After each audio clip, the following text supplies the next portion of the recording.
अशोक खेमका हे नाव तुम्ही ऐकलंच असेल, ज्यांची आपल्या 34 वर्षाच्या कारकिर्दीमध्ये तब्बल 57 वेळा बदली झाली। का? कारण ते प्रामाणिकपणे कोणालाही न घाबरता कोणत्याही दबावाखाली न येता आपलं काम करत होते। पण आता त्यांचा रेकॉर्ड ब्रेक होणार आहे असं वाटतंय, कारण आजच्या काळातही एक असे अधिकारी आहेत ज्यांच्या कामामुळे भलाभल्यांना घाम फुटतो, ते सुद्धा आपल्या प्रामाणिक कामासाठी आणि विशेष म्हणजे बदल्यांसाठी सुद्धा ओळखले जातात। ते आहेत प्रामाणिक आणि डॅशिंग IAS अधिकारी तुकाराम मुंढे। चला तर त्यांच्याबद्दल आज जाणून घेऊया। त्यांनी किती वर्ष या क्षेत्रात काम केलं, त्यांच्या किती बदल्या झाल्या, का झाल्या आणि बरंच काही। नमस्कार, मी रामेश्वरी आणि तुम्ही पाहताय cut to cut. Tukaram Mundhe हे एक असं नाव आहे ज्यांचं नाव ऐकून गुन्हेगारांसह बड्या नेत्यांना सुद्धा घाम फुटतो। त्यांची जितकी वर्ष या क्षेत्रात सेवा झाली नाहीये त्याहून जास्त त्यांच्या बदल्या झाल्यात। म्हणजेच काय तर तुकाराम मुंढे यांच्या गेल्या 20 वर्षाच्या कार्यकाळात त्यांची तब्बल 23 वेळा बदली झाली आहे। त्यांच्या कामाचा सर्वसामान्य जनतेला फायदा होत असला तरी राज्यकर्ते आणि प्रशासनातील मुजोर कामगारांना मात्र ते नकोसे वाटतात। आता मुंढे यांना दिव्यांग कल्याण विभागाची जबाबदारी देण्यात आली आहे। तुकाराम मुंढे हे या खात्याचे सचिव म्हणून काम पाहणार आहेत। त्यांच्या कामाविषयी जाणून घेण्याआधी त्यांची पार्श्वभूमी थोडक्यात जाणून घेऊया। तुकाराम हरिभाऊ मुंढे यांचा जन्म बीड जिल्ह्यातील ताडसोना या गावात झाला। त्यांना अशोक मुंढे आणि बाबासाहेब मुंढे असे 2 भाऊ आहेत। तुकाराम मुंढे यांनी 10वी पर्यंतचं शिक्षण गावात केलं, तर बाकीचं शिक्षण हे छत्रपती संभाजीनगर मध्ये केलं। मे 2005 ला यशोदा पुणे येथे प्रशिक्षणादरम्यान ते केंद्रीय सेवा परीक्षेत उत्तीर्ण झाले आणि देशात 20वे आले होते आणि सुरू झाला त्यांचा IAS सेवेचा प्रवास। तुकाराम मुंढे हे 2005 या बॅचचे अधिकारी असून त्यांच्या सेवेची सुरुवात सोलापूरमधून प्रशिक्षणार्थी उपजिल्हाधिकारी म्हणून झाला। खरं तर कोणत्याही अधिकाऱ्याची इतक्या वेळा राज्यभर बदली झाल्यावर त्यांच्या संपत्तीमध्ये वाढ होतच गेली असती, मात्र तुकाराम मुंढे हे सच्चेपणाने नियमांचं पालन करून आपलं कर्तव्य बजावतात आणि म्हणूनच सत्तेत असणारी लोक त्यांना पसंत करत नसल्याचं दिसून येतं।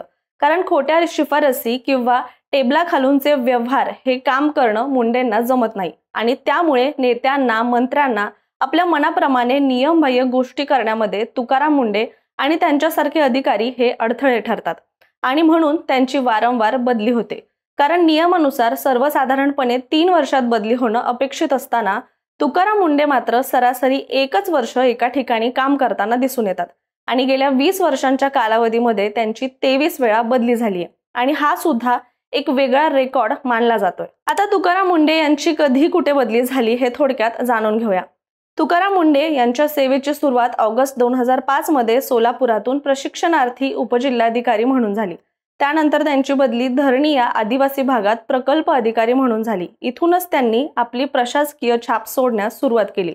नंतर ते नांदेडला सहाय्यक जिल्हाधिकारी म्हणून रुजू झाले।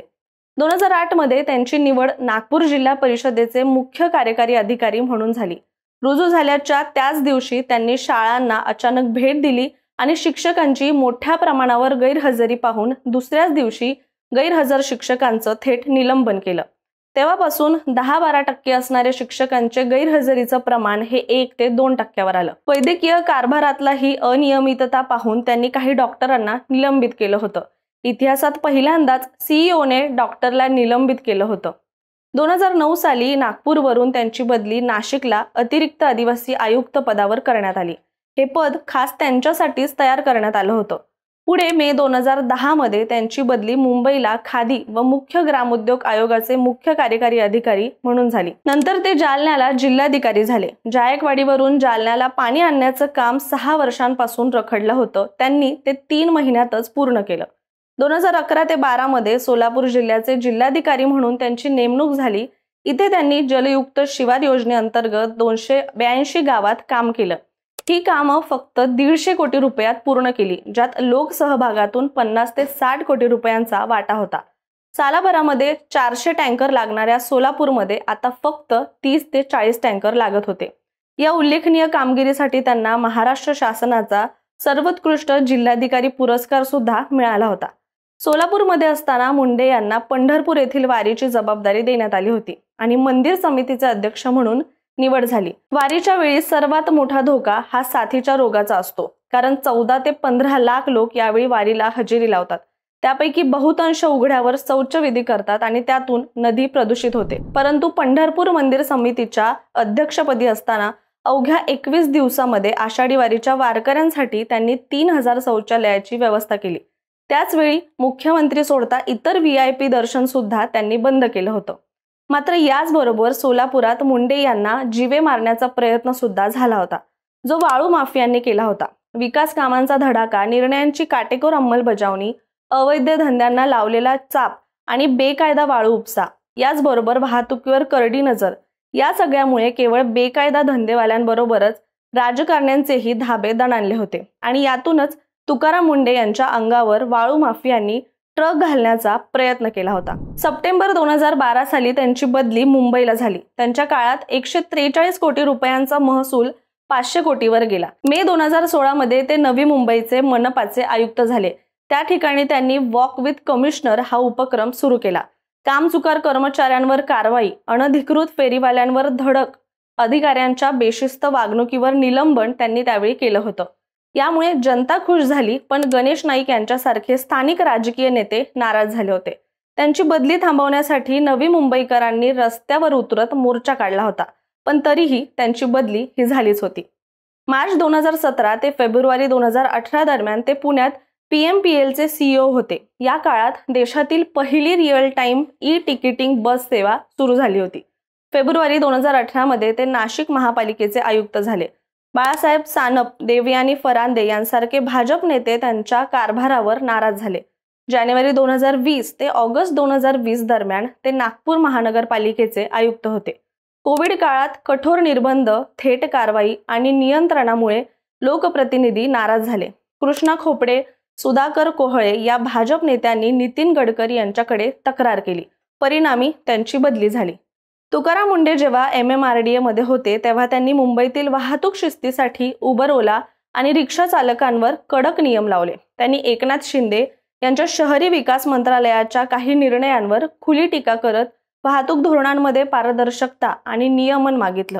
परिणामी काही महिन्यातच त्यांची बदली करण्यात आली। 2020 मध्ये नवी मुंबई महापालिकेचे आयुक्त असताना तुकाराम मुंडेंनी कोरोना काळात अनेक प्रभावशाली बिल्डर आणि भाजप नेत्यांच्या बांधकाम प्रकल्पावर लॉकडाऊनचे नियम तोडल्याबद्दल कारवाई केली। माजी खासदार संजीव नाईक आणि आमदार गणेश नाईक यांच्याशी थेट वाद उभा राहिला। नाईक कुटुंबाचा नवी मुंबईवर प्रभाव असल्यामुळे पुन्हा एकदा तुकाराम मुंडेंना हटवलं गेलं।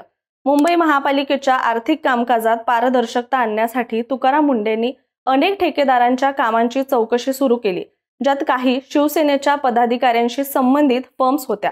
या पार्श्वभूमीवर तेव्हा शिवसेनेचे मुंबई महापौर विश्वनाथ महाडेश्वर आणि काही नगरसेवकांनी मुंडेंविरोधात खुलं वक्तव्य केलं। त्यांनी आमचं राजकारण बघून अधिकारी कारभार करू लागलेत अशी टीका केली होती। तुकाराम मुंडे जेव्हा ST महामंडळाचे व्यवस्थापकीय संचालक होते तेव्हा त्यांनी कर्मचाऱ्यांचे थकीत वेतन, पगाराच्या विलंब, अनियमितता यावर आवाज उठवला। त्यांनी उपमुख्यमंत्री अजित पवार यांच्याकडे निधी मागणी केली होती आणि पत्रकार परिषदेत थेट म्हटलं होतं की जर निधी मिळत नसेल तर कर्मचाऱ्यांना वेतन देणं अशक्य आहे। हे वक्तव्य सरकारवर थेट दबाव टाकणारं होतं आणि त्यानंतर काही महिन्यातच त्यांची बदली झाली। तुकाराम मुंडे यांनी जिथे काम केलं तिथे शिस्त आणली, भ्रष्टाचाराविरोधात ठोस पावलं उचलली, पण हेच त्यांचं धाडस अनेक नेत्यांना रुचलं नाही। अनेक प्रभावशाली नेत्यांचा त्यांच्यावर रोष वाढला आणि परिणामी सतत बदल्या झाल्या। तुकाराम मुंडे यांची प्रशासन शैली सदैव थेट आणि लोकाभिमुख राहिली। मात्र याच थेटपणामुळे त्यांना अनेकदा बड्या नेत्यांचा रोष पत्करावा लागला। तरीही त्यांनी कधीच लोकसेवा करताना तडजोड केली नाही आणि हेच त्यांचं वैशिष्ट्य कायम राहिलंय। तुकाराम मुंडे यांच्या आता पुन्हा एकदा बदली झाली, याबद्दल तुम्हाला काय वाटतं आम्हाला कमेंटमध्ये नक्की सांगा आणि अशाच राजकीय विषयावरच्या विश्लेषणाच्या व्हिडिओसाठी कट टू कट चॅनलला सबस्क्राईब करायला विसरू नका।